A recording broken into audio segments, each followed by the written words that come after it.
За юу цан залуусаа. За Жак байна. Аялагч Жак. За тэгээд өнөөдөр бас та бүхэндээ аяллаа талаар гоё бидээ өөрийнхөө туршлагыг хуваалцъя гэж бодож байна. За би бол өөрөө баг 16 настайд анх өөр хөвчөөр Солонгос сургуульд явсан.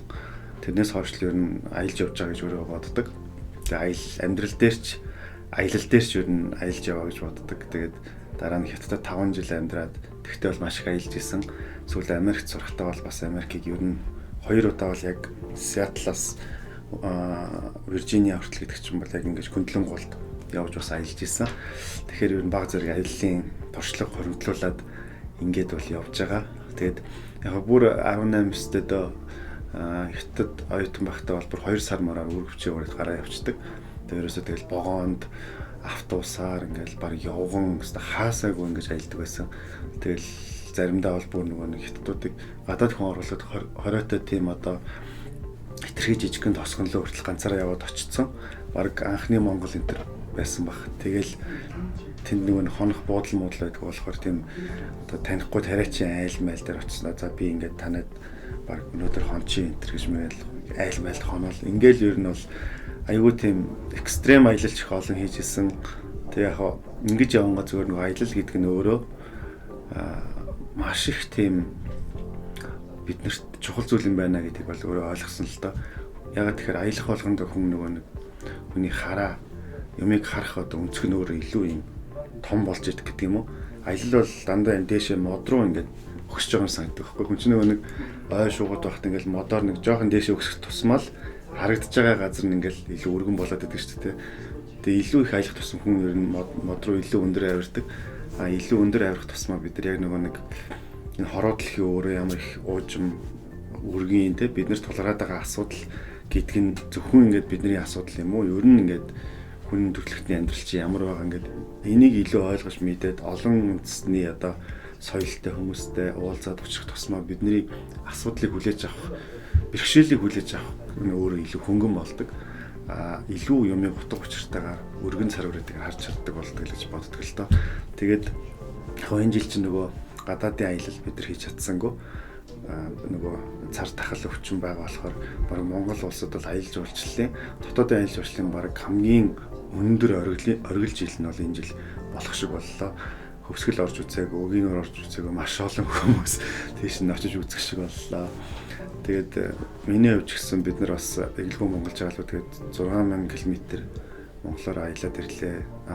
Дөнгөж өнгөрсөн 7 хоногт бас 1200 км 8 нуур төвхөн хийдгээд ингэ яваад ирсэн.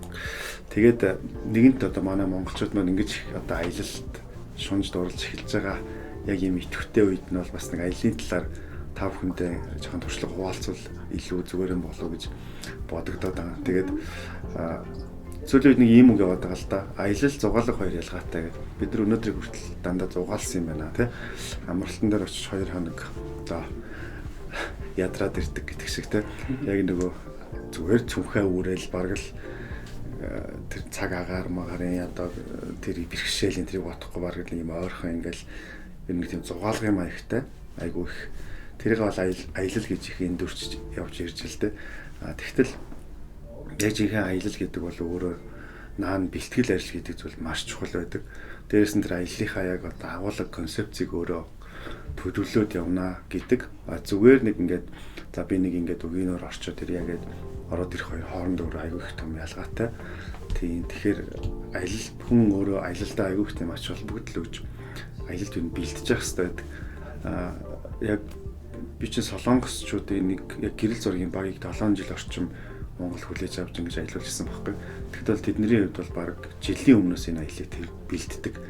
Бүр ингэж одоо яг өдөр хоногоо тогтоод онгоцны билетээ аваад тэгээд одоо бүх нөгөө нэг наан бэлтгэл ажлуудаа маш их сайн базаагаа. За Монгол чи ийм юм бол ийм майхан авъя гэдэг. Тэгээд наан нь Монголд ирж одоо кемпинг хийхээс өмнө одоо Солонгосынхаа ойрхон ийм жижиг хөдөөд очиж 2-3 удаа багаараа ингэж ийм бэлтгэл маягаар одоо кемпинд яваад тэгээд Монголд ирэхдээ бүр амар ийм одоо бүх цаг хугацааг ингэж үн цэнтэй гэж бодож ингэж ирж аялдаг л да. Тэгэхээр тэр нь өөрөө тэр хүмүүсийн аялдаа өгж байгаа үн цэн за тэгээд аялдаа зориулаад бэлдээд ингэж аваад ирсэн одоо хувцас хунар хэрэгсэл тэр сандал ширээ за хээр хоол хийж идэж байгаа идэх бэлтгэл нь хүртэл өөр айгүй тийм яг бидний хувьд бол арай жоохон ихтүүлсэн юм шиг бол баг зэргийн санаж магадгүй. Гэтэ тийх маш их деталь гэж ярьдаг юм хэлээ л дээ. Тэгтэл бид нар бол зүгээр л нэг нөгөө машиныхаа ард майхан мишоко шидэл гараа явчих гээд нэг тиймэрхүү байдлаар их аялдаг. Тэгж явж байхдаа заримдаа одоо үгдгийн дугуугаа шалгаагүй байдаг ч юм уу те. Одоо нөгөө нэг түлхүүр торцоо аваагүй байдаг ч юм уу. Борооны цов аваагүй байдаг ч юм уу. Ингээд яг ингээд хол аялал гарсныхаа дараа аягүй их тийм бэлтгэлгүй гарцнаа маш их хүмүүс нэг туршлагагүй аялагчид бол мэддэг байхгүй. Тэгэхээр эхлээд аяллаа бэлтгэл ажил гэдэг өөрөө маш чухал юм байна. Энэ бэлтгэл ажил дотор нь бол тэр хөтөлбөрөө зохион байгуулах, хоног хугацаагаа төлөвлөх, багийнхаа одоо тэр хүмүүсийн цаг зав амралтаа авах те гинт нэг өдөр одоо өмнөх өдөр нь би явж чадхаа болчлаа дараач чөлөө өгөхгүй нэ гэдэг байхгүй. Тэгэхээр нөгөө нэг бусад багийнхаа хүмүүсийн тэр чинь цаг хугацаан дээр одоо асуудал үүсгэж байгаа шүү дээ тийм. Тэр болгоныг маш их сайн бэлдэх хэрэгтэй. Тэрнээс гадна бол одоо яг маршрутаа төлөвлөхдөө бол бид нар аягүй сайн зөв төлөвлөх хэрэгтэй. Жишээ нь одоо 2-3 хоногийн маршрут хагас бүтэнсэнийг оруулаад нэг өдрийн чөлөө аваад ирэх маршрут гэж байж болно. Тэгэхээр тийм маршрут байлаа гэж бодоход одоо бид нар өгийн нуур, элсэн тасархаа гэдээ яваад ирдэг ч юм уу. Эсвэл одоо цагаан сурах, баг газрын чулуу гэдээ яваад ирдэг ч юм уу те. Дандаа одоо энгийн машинаар явчих болохоор гэсэн мөртлөө 2-3 хоног ил зарцуулах маш гоё үзэсгэлэнтэй газрууд бол байгаа л да. Тэгтэл бүр Баруун аймгийн аялал хийя гэх юм бол дор хаяж 7-оос дээш хоног бид нар одоо зарцуулах хэрэгтэй болдог байхгүй. Тэгээ зарим үед бол одоо бид нар чинь сая Игэлгүй Монгол жаалал явж байхад шууд ховдод цар тахал гарчиж байгаа байхгүй. Тарган тахал. Тэгээд ховдын орох гарах бүх замаа хаагаад сумууд замаа хаачиж. Ингээд ирэхдээ бидний маршрутан дээр айгүй том өөрчлөлт гарч эхэлж байгаа байхгүй. Тэгэхээр нөгөө өдөө орон нутагт явж байхад бол үер ус одоо байгалийн гамшигт үзэгдэл тахал гарч болдог байх нь байна те. За машин тэрэг одоо нэлээд хүнд дэвдэрлээ гэж бодоход бас асуудал гардаг. Энэ болгоныг бид нар айгүй сайн бэлдэж ирнэ явах нь өөр айгүй чухал байдаг. За ингээд бэлтгэл ажлаа сайн базаасныхаа дараа бол би ерөн сүүлийн үед хүмүүст их яриад санал болгоод байгаа юм бол ийм гоё концепттэй аялаач гэдэг. Одоо сүүлийн үед бол тэр дэлхийн аялагчдын групп энэ төр бол бас тийм бүжигчин дөрвөн охин одоо тэр сүүл харж байхад бол хэрэгс нуурлуу бол юм бас миний таньдаг хөлтэй л дээ. Бүжигчин дөрвөн охин яваад ингээд амар юм бэлт гоё юм хувцснуудыг бэлдэж очиод байгаль дээр очиж ингэж бүжиглж өрөө тэрнийхээ одоо бичлэг энтрийг хийсэн байгаа байхгүй. Би бол жишээ нь хэд бол тэрсээ кофе гэдэг концепттэй айгүйх явдаг. Өөр ингээд энэ тэнд явахдаа кофеныхаа одоо тэр чинь бүр их нарийн болцсон.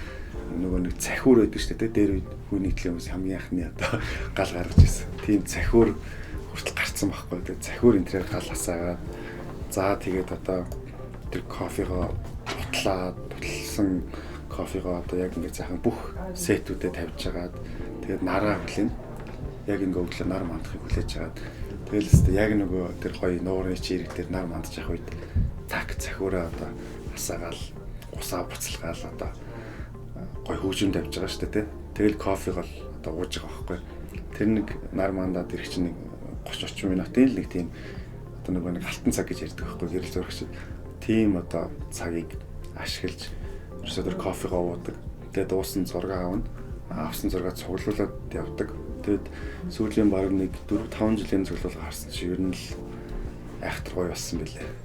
За тэр кофетэй аяллууд дундаас бол бүр одоо хамгийн экстрем хамгийн гоё очиж кофе уусан газар нь бол одоо Алтай таван богдын нэг оргил болох Балчин оргил дээр 453 метрийн өндөрт одоо кофего чанж уусан тийм юу. Тэнлүү ч бол ингээд жижиг цүнх хүртэл хүн дараа болдог байхгүй. Тэгэхэд бол наанаас нь 20 км алхаж очиод за 8 цаг орчим 7-8 цаг одоо цүнхээ үрээд бүх дотор нь кофеныхоо данх манх одоо энэ газ эмнэлэг бүгдийг нийцсэн байна шүү. Тэрийгээ үрээд одоо 453 м лөө авирч гараад одоо яг тэн дээр бол одоо кофего чансан байгаа. Тэгээ дээр нь гарсан чинь нөгөө нэг замдаа усаа уугаад ямарч усгүй болцсон. За ер нь одоо юугаар кофе чаннаг явж яг тэр одоо мөнх цастынхаа орой дээр юм тув тунгалах горих урсдаг юм л л дээ. Тэгээ тэрнээс одоо уснаас нь утгаж аваад тэгээ тэрүүгээрээ болоод яг кофего чанаад Тэгээ кофег ингээ ууж явахдаа миний артлын фон өөрөө хүйтний оргилгээд хамгийн өндөр оргил байгаа байхгүй. Тэгээ өгүүл ерөөсөө хажууд байсан. Тэгээ тийм газар тэгэж одоо кофе уугаад тэгээд сууна гэдэг бол бас л нэрээ монгол хүмүүс бос төрснээ нэг том жаргал байгаа юм л да. Тэр чинь ингээл харахаар хятад улсын газар нутаг, ингээ харахаар Орос улсын газар нутаг, ингээ Монгол гэж байгаа шүү дээ. Ингээд хэлийн яг зааг дээр гэж байгаа. Тэгээд яг зүгээр нэг бодлон жоохон ядаргаатай ч биш дээ. Одоо зүгээр юун дээр амар их тоогоо шанаг авч яваал энэ ажил кофе уугаал гэлтэй. Гэхдээ энэ бол зүгээр л нэг аялахаас бол арай өөртөө утга авчирч байгаа юм л да. Жишээ нь одоо кофений хэрийн кофе гэдэг тэрнээс хойш ингээд залуучууд амар их бас тийм энд очиж кофе уудаг болсон. Энд тэнд очиж бүжиглдэг залуучууд байна. За энд тэнд очиж одоо эко загасчилдаг залуучууд байж гэн тий. Зөвхөн ийм гоё цэцэгний зураг авдаг. Одоо бүр амар том групп байж ирвэхээ судлаач байж гэн. Тэгэхээр энэ нөгөө нэг зүгээр аялал гэвэл бүгд л адилхан л тэр байгальд очивол аялал ярьж байгаа. Зүгээр тэрнийхээ яг нэг цорын ганц давтагчгүй үн цэнийг өөрийнхөө хамгийн дуртай хоббитой нийлүүлээд тэгж одоо байгалыг мэдэрч явна гэдэг бол өөрөө бол яг тэр аялын концепц агуул. Тэгэхээр тэгж аялал бас илүү сонирхолтой юм байна гэсэн санаа хэлээд байна л да. Тэгээ хамгийн бас илүү гоё аялалтай хүмүүс бол гэрэл зурагчтай байдаг л та. Яг л гэрэл зурагчд бол яг байгалийн нөгөө нэг хамгийн орхим мөчийг нь хүлээж тэгж тэрийг үзэж харж явдаг байхгүй. Жишээ нь ихэд ингээд хайрхан ингээд дуулынхаа оройг үүлээр бүрхчээд харуулахгүй бол 2-3 хоног зүгээр л хүлээгээл хөвтчихин. Зөвхөн тэрийг цэлмхийг хүлээгээл байж идэх ч гэдэг юм те. Тэгээ яг тэр гоё мөчийг бол авдаг. Одоо бол дрончд бол бүр амар их боломжтой болчихлоо шүү дээ. Өмнө бол нөгөө бид нарт хүн төрөлхтөнд байгаагүй аяг их өнцөг өгсөн байхгүй. Хүний хийзэж очиод тэндээс авч чадахгүй зургийг авч болох өнцгийг бол дрон биднэрт өгчлээ. Дрон өөрөө амар сайн хөгжчихлөө сүүлийн жил. Тэгэхээр дронтой аялал бас хийдэг хүмүүс бас байгаа. Энэ мэтэр зүгээр энэ аяллыг нэгдүгээрт аяллахаа бэлтгэл ажлыг маш сайн хангах, хоёрдугаарт аяллаа зүгээр нэг энгийн аялал биш концепцтэй аялах. Тэрийг өөрийнхөө хамгийн сайн чаддаг, хамгийн дуртай юмтайгаа холбох ийм юм зүйлүүд бол өөр аягүй гоё юм байна. Жишээ нь одоо яг Монголын уус төвчөг уншингаа хинтэйгээр хийдэг аялал байгаа. Тунгалаг тамир романы уншингаа, тамирын гол харангаа гар аялдаг, тамир сумаар аялдаг аялал чинь байгаа. Энэ болгон ч өөрөө яг тэр одоо нөгөө номон дээр нь гарч байгаа байгалийн тогтц үйл явдлыг нүдэрээ харангаа номоо уншина гэдэг бол гэртээ суугаад уншихаас шал өөр асуудал байгаа байхгүй тийм. Тэр иймэрхүү байдлаар одоо илүү туршлагацаад явах гэсэн хүн өөрөө тийм илүү концепттэй аялж эхэлдэг. За тэгээд яг сүүлд нь бол хэлэхэд одоо бол аялал жуулчлал гэдэг зүйл өөрөө зөвхөн улирдлын чанартай зүйл бол биш болсон байхгүй. Монгол бол өмнө зөвхөн зуны одоо 4-5 сард л аялдаг гэсэн бол одоо бол ерөөсөө яг намрын улаан тайг үздэг хүмүүс гараад ирлээ тий. Намар бол ерөөсөө аялал жуулчлалын явдал юм уу? Намар илүү шумуулгүй болчдөг. Илүү одоо говь алтай одоо нөгөө юуны урд говийн одоо маш халуун сумууд бол намар аялахд гоё байдаг байхгүй. Тэгэхээр намар өөрөө бол аялал жуулчлалын явдал. Говьд бол жинхэнэ намрал зам болдог гэж ярьдаг шүү дээ. Тийм. Тэгэхээр тэр бол өөрөө дахиад биднэрт нэг өдрөл нэмээд өгчөж байгаа. Тэрний дараа бол өвлийн бол айгүй гоё аялал гараад ирсэн. Одоо өвөл бол одоо энэ майган сар юмнууд чинь бүгдээрээ яг өвлийн зорилттой юмнууд гараад ирчихлээ л дээ. Монголд бол одоо энэ аяллаад байгаа аялал жуулчлалын нөгөө хэрэгсэл бүтээгдэхүүн брендинг салбар аягүй сайн хөгжиж байгаа байхгүй. Өвлийн майхан, өвлийн мишок, өвлийн одоо аяллаа хэрэгсэл бүгд гараад ирсэн. Тэр жишээ нь би бол сүүлийн 3 жил яг дарахтын отгорт цаатны уртсанд очих хондог одоо тайгын аялал зохион байгуулж байгаа. Тэр бол үнэхээр одоо өвлийн хамгийн хүүтэй үйлрэлт хамгийн хүнд замаар явдаг аялал байхгүй. Тэгсэн мөртлөө тэнд бол үнэхээр очиод тэр хүн цэнийг бол хүмүүс мэдэрч байгаа. Тийм учраас одоо ялангуяа монгол хүмүүс биднэрт бол маш бага зардлаар их орноор сайхан аялах боломж бол байна. Дэлхийн хүмүүсийн хувьд бол одоо Монгол руугаа Монголд ирэхэд бол үнэхээр их том чаленж хийж маш их одоо зардал мөнгө болж ирдэг. Тэгэхээр биднэрт бол ерөөсөө тэрний маш бага хуваар нь тэр сайхан зүйлийг мэдрэх тийм боломж байна. Монгол бол яг дэлхийн одоо онгон дагшин байгальд нэмээд нүүдэлчдийн соёлыг хослуулсан улс гэдэг нь бол коронагийн дараа бол Монгол бол бүр илүү маш их вайрал болох нь тодорхой болсон байна. тийм маш бага нөгөө нэг сэрэг хүн амтаа дээрээс нь дээр нь энэ янзаараа бид нар бас энэ өвчнөд сайн барьж чадах юм бол Монгол бол яг энэний дараа бол аялал жуулчлалын аюул том бүс болох нь.